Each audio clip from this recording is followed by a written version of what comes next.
신앙을 주님 앞에 고백드리겠습니다. 나는 전능하신 아버지 하나님 천지의 창조주를 믿습니다.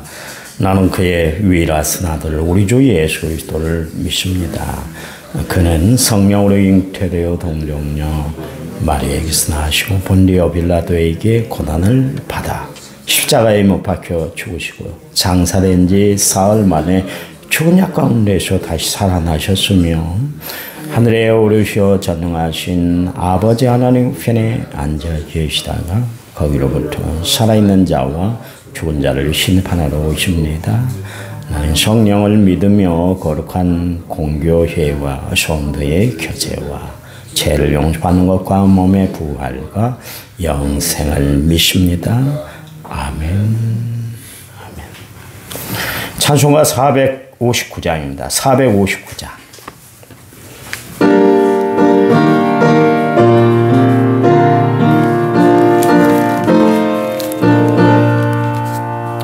누가 주를 따라 섬기려는가?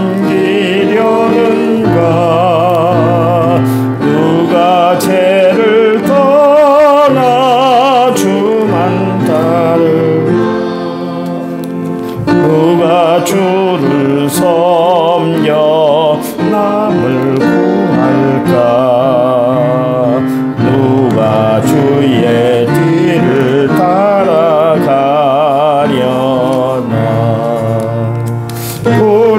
부르심을 받아 주의 은혜로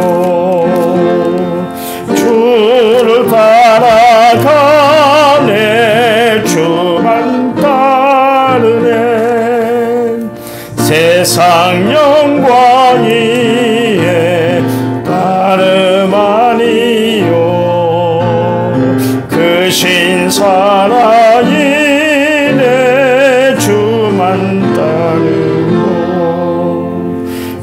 주가 내려주신 은혜 힘입어 주의 뒤를 따라 힘써 일하네 부르심을 받아 주의 은혜로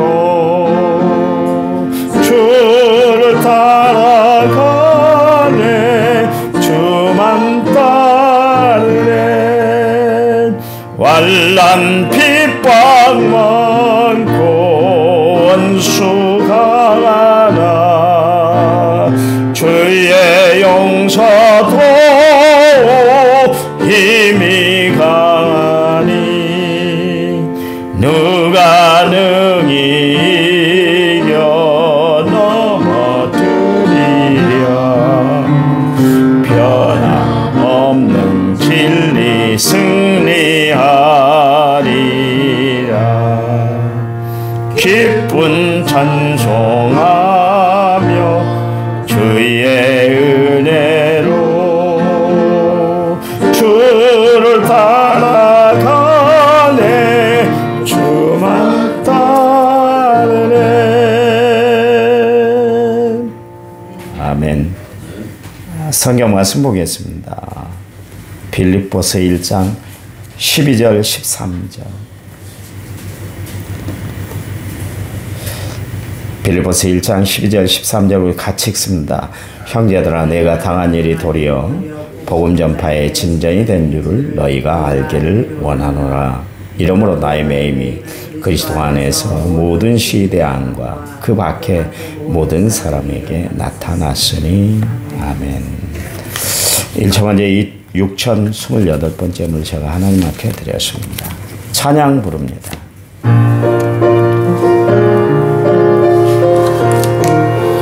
눈을 들어 하늘을 쳐다보세요.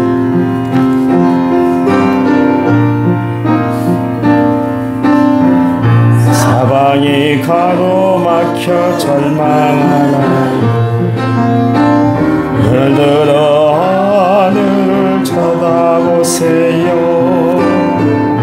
당신을 사랑하는 하나님께서 해결해 주실 거예요. 지금 당신이 먼저 해야 할 일을 하나님이 하신 일을 인정하면서 모든 것이 합력하여 선을 이룰 줄 믿고 따라가는 일이죠. 아무것도 염려하지 말고 오직 모든 일에 기도와 간구로 너희 구할 것을 감사함으로 하나님께 아뢰라. 당신이 말씀을 믿는다면 모든 것 하나님께 맡기세요. 눈을 들어 하늘을 쳐다보세요. 그리고 기도하세요. 끝없는 고난으로 울고 있나요? 눈을 들어 주님을 바라보세요. 당신을 창조하신 하나님께서 해결해 주실 거예요. 지금 당신이 먼저 해야 할 일, 하나님이 하실 일을 신뢰하면서 모든 것이 합력하여 선을 이룰 줄 믿고 순종하는 일이죠. 내가 물 가운데 지날 때에 물이 너를 침몰치 못할 것이며 내가 물 가운데로 행할 때에도 가지 아니하리라. 하나님의 약속을 믿는다면 모든 것 주님께 맡기세요. 주님을 바라보세요. 그리고 감사하세요. 그리고 사랑하세요. 아멘. 날마다 찬양하고 기뻐하고 감사하며 살아가시기 바랍니다. 남자들이 군대 가면 뭐 할까요? 매일 훈련을 합니다. 밥 먹고 매일 하는 게 훈련인데 제식 훈련을 해요. 앞으로 가, 뒤로 돌아, 자양자, 우양우 그것을 해요. 어제도 했고 그제도 했고 처음도 했고 지금도 하는데도 내일도 또 해요. 매일 하면 지겹잖아요. 그런데도 해요. 왜냐하면 몸에 배게 하기 위해서 그렇게 합니다. 어떤 분이 그래요. 김 목사님, 우리 목사님은 매일 하는 이야기를 또 하세요. 어제 전했던 것 잊어버리고 또 그 비슷한 내용을 또다시 설교를 하시는 것 같아요. 좀 내용 좀 바꿔줬으면 좋겠어요. 목사님은 기억력이 안 좋으신가 봐요. 그런 이야기를 하더라고요. 그래서 이 사람아, 당신 알아들으라고 그렇게 이야기하는 거야. 내가 그런 이야기를 한 적이 있었습니다. 어떤 교회 목사님이 부임을 하셨는데 사랑에 대해서 계속 설교를 하는 거예요. 첫 번 듣고 두 번 들으니까 그래 사랑해야지 그랬는데 세 번 네 번 들으니까 이제 염증이 난 거예요. 그래서 목사님에게 찾아가서 아유 그렇게 설교 준비가 안 됐어요. 부임해 오시느라고 그렇게 설교 준비가 안 돼서 그렇게 했던 이야기를 또 하시냐고 그랬더니 당신들이 사랑하고 있지 않기 때문에 그렇습니다. 그런 이야기를 하면 사랑에 대해서도 설교를 하는 거예요. 그래서 교인들이 아유 또 사랑에 대한 설교를 할 거니까 우리 서로 사랑하자 그리고 변했더래요. 다음엔 또 기도에 대해서 설교를 했는데 또 안 들으면 계속 1년 내내 기도에 대해서 설교를 할 것 같으니까 기도를 하게 됐다. 그런 이야기가 있습니다. 찰스 피니를 따라다니는 그 젊은 청년이 있었어요. 너무 은혜를 받아가지고 그래서 늘 말씀을 듣는 게 은혜였고 그랬어요. 갈 때마다 막 부흥이 일어나고 사람들에게 놀라운 변화가 일어나니까 내가 그래도 목사님은 잘 따라다닌 것 같다. 그런 설교 내용이 똑같은 거예요. 매번 가는 곳마다 당신은 거듭나야 됩니다. 그 설교를 하는 거예요. 예, 교회마다 틀리니까 설교를 저렇게 하시는가 보다. 그렇지만 내가 듣기는 매번 똑같은 레파토리로 오니까 듣기가 좀 거북스러워서 목사님에게 이야기를 했다고 그러잖아요. 목사님 그렇게 설교거리가 없으세요. 그랬더니 네가 거듭나야 되기 때문이야. 그런 이야기를 했다고 그래요. 말씀을 듣고 또 듣는 이유가 뭐예요? 그건 다른 거 아닙니다. 우리의 변화를 위해서 하나님이 주시기 때문에 그 말씀을 계속 우리가 듣게 되는 거예요. 예수 믿는 게 뭘까요? 우리가 예수를 믿나요? 그거는 주님이 주시는 은혜를 받아서 주 안에서 기뻐하는 삶을 살아가게 하기 위해서 우리가 예수를 믿는 거예요. 예수를 믿는데도 해결이 안 되고 예수를 믿는데도 여전히 우울하고 예수를 믿는데도 여전히 슬픔 가운데 거한다면 예수 잘못 믿는 것이죠. 정말 우리가 주 안에 있으면 성령의 인도함을 받으면 기뻐요. 진짜 기뻐요. 세상이 알 수 없는 기쁨, 세상이 줄 수 없는 기쁨, 얼마나 크고 은혜롭고 좋은지 몰라요. 이걸 모르고 사니까 신앙생활이 짐이 되고 올무가 되고 장애가 되는 거예요. 사람 보기 위해서 교회 나오고 직분 때문에 교회를 나오고 그러면 안 되는 것이죠.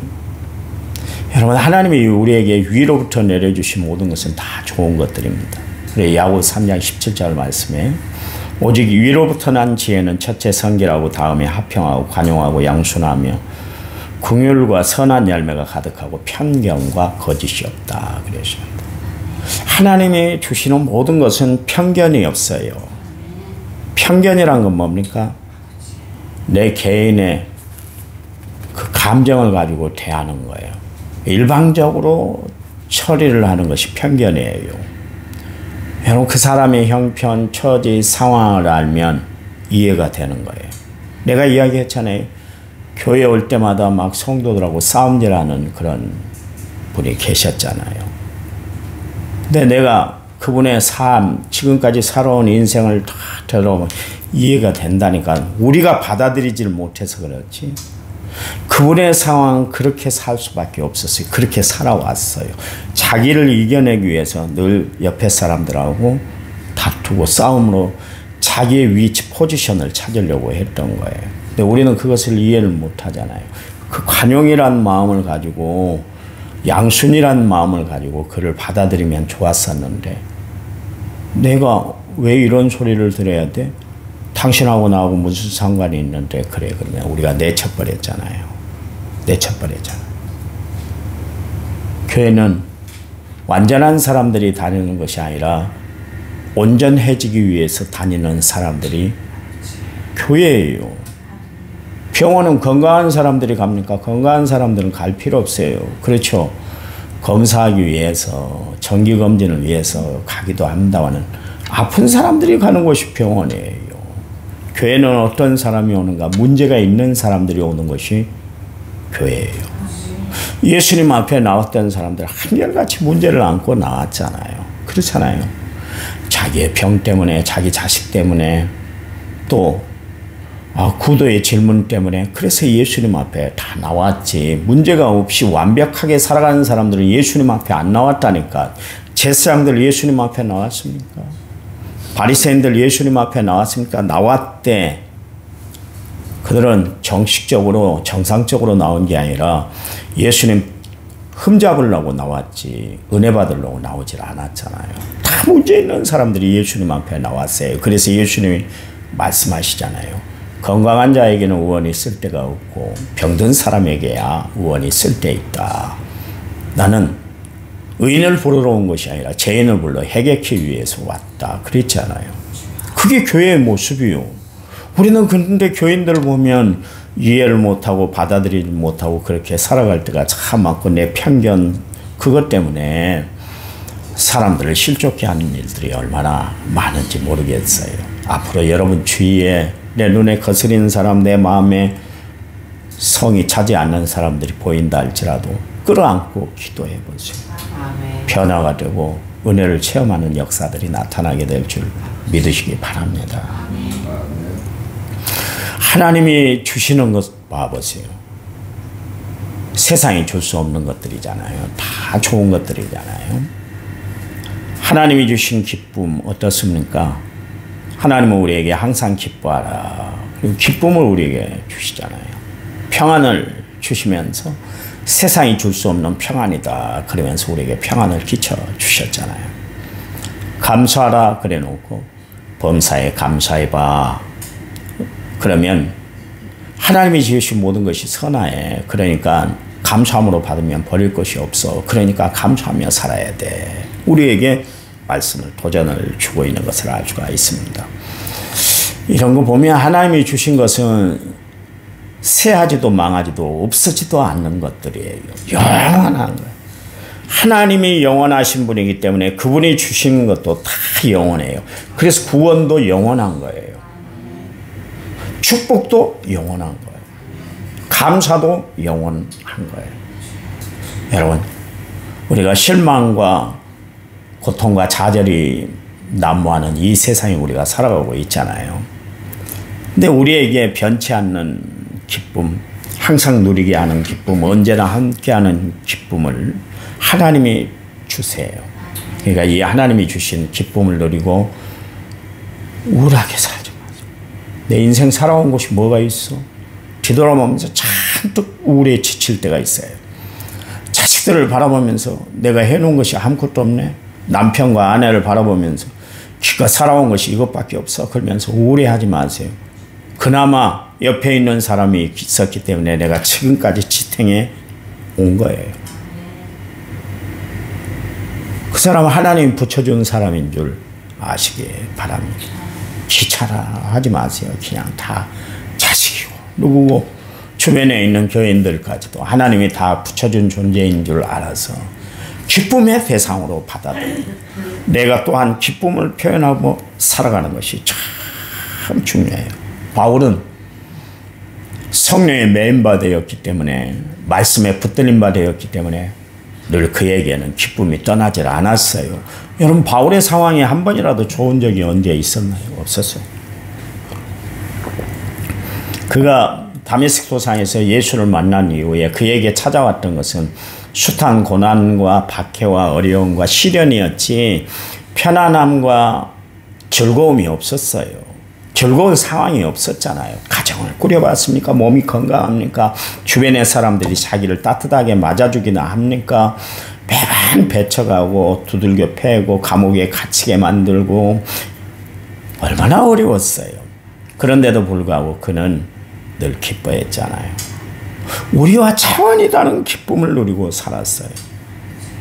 여러분 좋은 것이 이루어졌기 때문에 기뻐하는 것이 아니라 슬픔 중에도 낭망 중에도 있음에도 불구하고 기뻐하며 살아가시기 바랍니다. 바울이 그랬어요. 제가 아침에 물을 여기 컵에다가 하나 받아왔는데요. 이 컵에다가 내가 음료수를 넣으려면 어떻게 해야 되겠어요? 컵에 있는 물을 다 버려야 그리고 음료수를 넣어야 내가 먹을 수 있는 음료수의 맛을 느낄 수가 있는 거예요. 내 마음에 있는 세상적인 것들을 다 버리고 성령으로 채우면 하나님이 주신 은혜로 내가 날마다 기뻐하고 은혜로운 삶을 살아가게 되는 줄 믿으시기 바랍니다. 그런데 우리의 기쁨을 앗아가는 것이 있잖아요. 그게 뭐냐면 죄는 우리의 마음의 기쁨을 앗아가게 되는 거예요. 다윗이 시편 31편 10절에서 내 일생을 슬픔으로 보내며 나의 연수를 탄식으로 보내며 내 기력이 나의 제약 때문에 약하여지며 나의 뼈가 쇠하여지게 되었다. 그랬습니다. 다윗이 인생을 살아가면서 하나님 때문에 기쁘고 즐거운 일들이 참 많았지만 한편으로는 마음에 막 눌리고 힘들고 어려운 일이 있을 때 그게 언제였냐면 제 가운데 빠져 있을 때였다. 그런 이야기예요. 시편 32편 4절에도 주의 손이 주야로 나를 누르시오니 내 진액이 빠져서 여름 가뭄에 마름같이 됐습니다. 이야기는 무슨 이야기냐면 죄를 짓고 났더니 마음이 평안하들 않았다. 그런 이야기예요. 하나님이 주야로 자기를 꽉 프레스를 가하는데 내 진액이 다 빠져나갔다. 기가 빠졌다. 진액이 빠졌다. 우리가 보통 그런 이야기를 많이 하잖아요. 그래서 여름 가뭄과 같이 됐다. 여름 가뭄이 심하면 어떻게 됩니까? 온 대지가 바짝 말라버리게 되잖아요. 논바닥이 착착 벌어지지 않습니까? 그런 것처럼 마음의 고통이 심하게 된다. 그런 이야기예요. 그랬던 다윗 보세요. 다윗이 시편 51편 12절 말씀에서 뭐라 했냐면 주의 구원의 즐거움 곧 주의 구원의 기쁨을 우리에게 회복시켜 주세요. 그래서 다윗에게 기쁨을 앗아가는 그 죄가 있었는데 그 죄의 문제를 해결하기 위해서 하나님 내 마음에 죄를 걷어내게 해주세요. 그래서 내 마음에 잃어버렸던 기쁨을 좀 회복시켜 주세요. 하나님 앞에 그렇게 기도하고 있습니다. 여러분 우리가 마음에 여러 가지 어렵고 힘든 일, 복잡한 일이 있을 때 그때도 여러분 하나님이 내 위로부터 내려주신 기쁨을 늘 간직하고 살아가는 성도들이 되시기 바랍니다. 그 문제에 매몰되지 마세요. 그 문제에 매몰되게 만드는 것은 마귀 사탄이에요. 마귀 사탄은 근심하게 만들고 걱정거리가 되게 만들고 염려거리가 되게 만드는 것이에요. 하나님은 뭐라고 그랬어요? 마음에 근심하지 말라. 하나님 믿으니 또 나를 믿으라 그랬잖아요. 너희들이 걱정한다고 그 키를 한 잔나 더 할 수 있어? 내일 일 내일 염려하고 오늘 고생 족한 거야. 오늘 살기도 복잡하고 힘든데 뭐라고 그렇게 미리 염려하고 걱정하며 그렇게 살아가는 거야. 그러면서 우리에게 말씀을 던져주고 계시잖아요. 여러분 그 이야기는 무슨 이야기예요? 걱정하지 마. 그래서 뭐라고 그랬어요? 너희는 너희 행사를 모든 행사를 주께 맡겨버리라 그랬잖아요. 여러분 그래요. 힘들고 어려운 일이 있을 때 하나님을 바라보면서 기쁨을 간직하고 살아가시기 바랍니다. 그래요. 사람들은 바울이 더 이상 활동할 수 없도록 딱 제재를 가하기 위해서 감옥에 갇히게 만들어 놨잖아요. 그렇지만 그의 마음까지도 빼앗아서 감금시킬 수는 없었던 거예요. 항상 그리스도 안에 마음의 평강을 유지하고 살았기 때문에 그는 기쁨을 놓치지를 않았던 거예요. 여러분 그래요.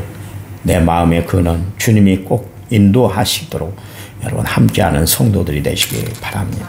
12절에 형제들아 내가 당한 일이 도리어 복음 전파에 진전이 된 줄을 너희가 알기를 원한다. 형제들아 그랬습니다. 바울은 필립보 교회 교인들을 부를 때 형제들이다. 애칭을 썼어요.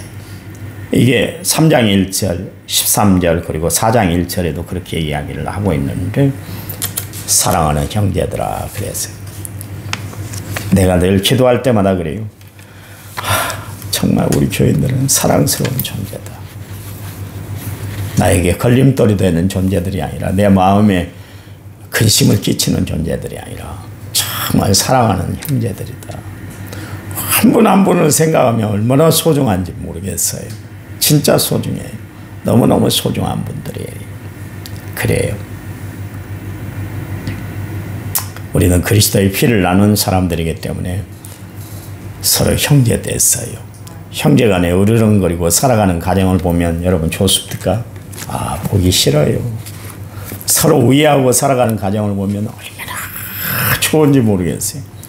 제가 목회를 하면서 지금까지 이렇게 살펴보면 형제간에 우애하고 사랑하는 사람들을 보니까 돈이 많은 것으로 형제 우애하는 거 아니더라고요.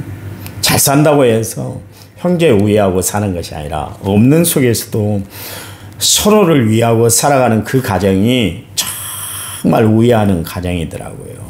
여러분 그래요. 마찬가지입니다. 우리도 그리스도 안에서 서로 사랑하면 아름다운 형제회를 나누고 살아가게 되는 줄 믿으시기 바랍니다. 누구를 대하든 사랑으로 대하는 성도들이 되시기 바랍니다. 하나님 감사합니다. 사랑하여 저희들을 세워주셨습니다.